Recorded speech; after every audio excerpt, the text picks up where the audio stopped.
वज़ीर आज़म इमरान खान ने ऐलान किया है कि सेनेट इलेक्शन वक्त से पहले कराएंगे। Senate election show off hands के जरिए कराने के लिए सुप्रीम कोर्ट से रुजू कर रहे हैं।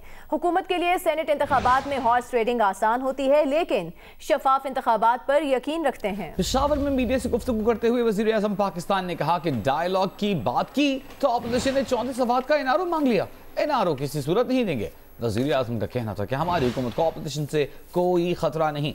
लाहौर वाले जलसे के दिन वो क्या कर रहे थे सबने देख लिया।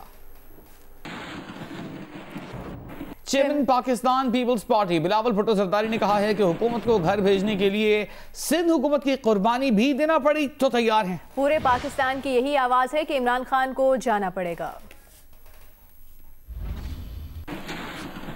और से कहा था कि जमहूरी कुव्वतों के जो इस्तीफे हैं वो हमारा एटम बम है और हम सब मिलके फैसले करेंगे कि हमारा एटम बम का इस्तेमाल का जो स्ट्रैटेजी वो क्या होना चाहिए। अगर सिंध हुकूमत का और नेशनल असम्बली के कुर्बानी देना पड़े इस मुल्क में जमहूरियत के बहाली के लिए, इमरान और उनके सहूलतकारों को निकालने के लिए, पीछे हटाने के लिए, तो फिर हम वो कुर्बानी देने के लिए तैयार है। और जहाँ तक सेनेट के इलेक्शंस है, ये तो इस बात के सबूत है कि हुकूमत घबराहट का शिकार है, हुकूमत बुखलाहट का शिकार है। हुकूमत जानती है कि उनके MPAs उनके साथ खड़े नहीं हैं और वो हथकंडा इस्तेमाल करना चाहते हैं जिससे वो सेनेट में धांधली करके ज़बरदस्ती अपना अक्सरियत करवा दें। मैं समझता हूँ कि हमारा डेडलाइन बड़ा रीज़नेबल डेडलाइन है। हम उनको वार्निंग दे रहे हैं, हम उनको मौका दे रहे हैं। जो बहरान आप सबको नज़र आ रहा है, इसका एक हल, वाहिद हल ये है कि ख़ुद ब खुद जनवरी 31 तक ये साहब मुस्ताफ़ी हो जाए, वरना दमदा मस्कल अंदर होगा।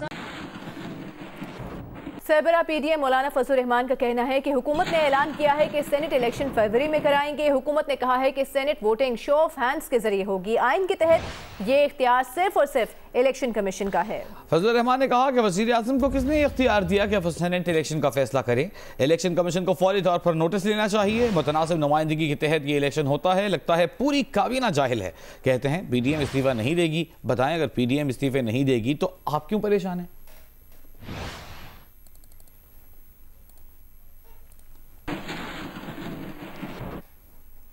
अपोजिशन इत्तेहाद PDM ने 31 जनवरी की डेडलाइन से कबल जलसे और रैलियां निकालने का नया शेड्यूल तैयार कर लिया। इस बारे में मजीद तफसीलात जानेंगे। नुमाइंदा जियो न्यूज़ नौशीन यूसुफ हमारे साथ मौजूद हैं। नौशीन, बताएगा क्या शेड्यूल तय किया है अब PDM ने?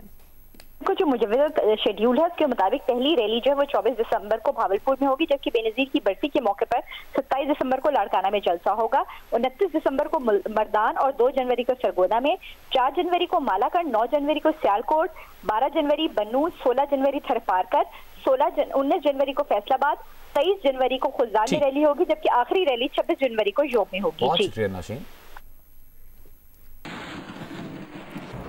एनवायरमेंट प्रोटेक्शन एजेंसी बलूचिस्तान ने मोंगे की चट्टानों के सफेद होने से मुतालिक खत्मी रिपोर्ट जारी कर दी है। रिपोर्ट में कहा गया है कि ये कहना काबिल वक्त है या मुश्किल है कि मोंगे की चट्टानें किसी सनती आलूदगी के बायस सफेद हो रही हैं। इसी रिपोर्ट पर मजीद बात करेंगे। WWF पाकिस्तान के तकनीकी मुशीर मुअज़्ज़म अली साहब हमारे साथ मौजूद हैं। मुअज़्ज़म साहब, बहुत शुक्रिया आपके वक्त का। आपकी क्या राय है इस रिपोर्ट पर? ऐसा है कि ये रिपोर्ट इंडिकेट तो करती है बहुत सारी चीज़ों को जिसको WWF ने शो किया था कि जिसकी वजह से चुरना पर ये ब्लीचिंग का प्रोसेस हो रहा है, जिसमें जो मोंगे की चट्टानें हैं वो सफ़ेद हो जाती हैं। लेकिन इस रिपोर्ट में किसी भी चीज़ का कोई कंक्लूजन नहीं है। वही चीज़ें जो कि WWF ने कही थी उन्हीं को सर्टिफाई किया गया, बल्कि रॉन्गली ये डिसीजन भी ये रिकमेंड किया गया है कि वहाँ पर डाइवर्स को मुकम्मल तौर पर पाबंदी लगा दी जाए। पाकिस्तान की ये एक बहुत बड़ी इंडस्ट्री डेवलप हो रही है मैरीटाइम सेक्टर के अंदर। आपको पता है कि टूरिज्म की हमारे पास इतनी अपॉर्चुनिटीज नहीं है, कोस्टल एरिया में हमारे पास अपॉर्चुनिटी नहीं है। डाइविंग साइट्स पूरी दुनिया में मिलियंस ऑफ डॉलर कमाने का जरिया है। लिहाजा इस किस्म की रिपोर्ट जिनके कंक्लूजन बगैर किसी साइंटिफिक बेसिस पर हैं, उसके जरिए रिकमेंड किया जाए कि यहाँ पे डाइविंग नहीं हो सकती, तो ये एक बड़ा जुल्म होगा। कोरल, यकीनन कोरल पे ब्लीचिंग हो रही है, लेकिन उसका मेन फैक्टर दुनिया भर में बहुत सारे और जो फैक्टर्स हैं उनमें माहौल की तब्दीली है, इन्वायरमेंटल चेंजेस है और के इलाके में पोल्यूशन का होना है। बहुत शुक्रिया आपका मुअज़्ज़म अली खान साहब। पंजाब में कोरोना मुस्बत केस मरीजों की आदाद शुमार में तजादात का इंकशाफ हुआ है। क्या तजादात हैं? ब्यूरो चीफ जियो न्यूज़ लाहौर रईस अंसारी साहब हमारे साथ मौजूद हैं, उनसे जानते हैं। रईस साहब, क्या तजादात हैं, क्यों तजादात हैं? देखिए जी, प्राइमरी हेल्थ केयर पंजाब का जो महकमा है ये कोरोना के पॉजिटिव मरीजों के लिए डाटा रोज मीडिया को जारी करता है। हमने कुछ मॉनिटर किया तो वेबसाइट पे कुछ और तादाद बताई जाती है, बल्कि वहाँ ज्यादा होती है। ये जो मीडिया को भेज रहे थे पब्लिक के लिए बताने के लिए, वो कम होती है। जब हमने देखा कि 10 दिसंबर को जो इन्होंने हमें डाटा, जो वेबसाइट पे डाटा था, उसमें मरीजों की कुल तादाद 1153 थी और 10 दिसंबर को ही 5 बजे तक तादाद 644 थी।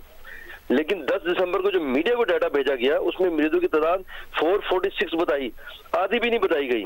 और इसी तरह हमने कहा शायद गलती हो, लेकिन हमने एक और दिन मॉनिटर किया तो 14 दिसंबर को वेबसाइट पे मरीजों की कुल तादाद 982 थी और जो 14 दिसंबर को मीडिया को केस भेजे गए वो 329 बताए गए।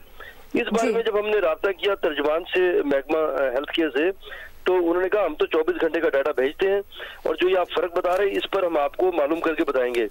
लेकिन मालूम क्या करना था, कल रात 10 बजे से आप वेबसाइट पे जाएं तो वेबसाइट पे कल रात 10 बजे से अब तक वो डाटा ही लोड नहीं कर रहे। तो ये तादाद ज्यादा थी वेबसाइट पे और जो पब्लिक को बताई जा रही थी वो कम थी। बहुत शुक्रिया रईस अंसारी साहब आपका।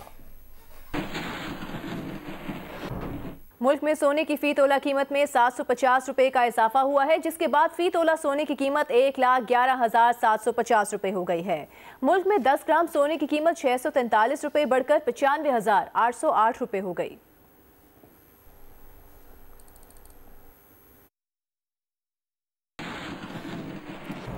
नून लीग रहनुमा मरियम औरंगजेब ने कहा है कि एनआरओ का रोना रोने से 31 जनवरी की डेडलाइन तब्दील नहीं होगी। एनआरओ की बात करते हुए आपका जहनी तवाज़ुन ठीक नहीं लगता। कौन सा एनआरओ और कौन सा डायलॉग? आप सिर्फ इस्तीफा दें और घर वापस जाएं।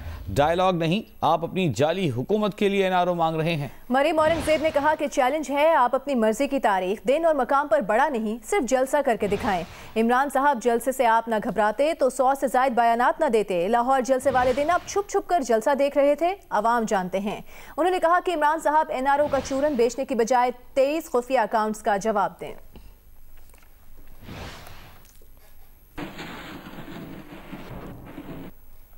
माजी की मारूफ अदाकारा फिरदौस बेगम 73 बरस की उम्र में इस दुनिया से रुखसत हो गई। वो अपनी शानदार अदाकारी के बायस चाहने वालों के दिलों में हमेशा जिंदा रहेंगी। उनकी नमाज जनाजा लाहौर में अदा कर दी गई। अदाकारा फिरदौस की नमाज जनाजा में उनके अहल खाना अजीज़ व अकारिब ने शिरकत की। अदाकारा फिरदौस 1947 में पैदा हुई। असली नाम परवीन था। अदाकारा फिरदौस ने 160 के करीब फिल्मों में अदाकारी के जौहर दिखाए। फिरदौस की मशहूर फिल्मों में हीर रांझा, दिलां दे सौदे, मलंगी और आंसू शामिल हैं। फिल्म हीर रांझा में उन्हें बेहतरीन अदाकारा का निगार अवार्ड दिया गया। फिल्म आंसू और जिद्दी में भी शानदार परफॉर्मेंस पर अदाकारा फिरदौस को अवार्ड से नवाजा गया।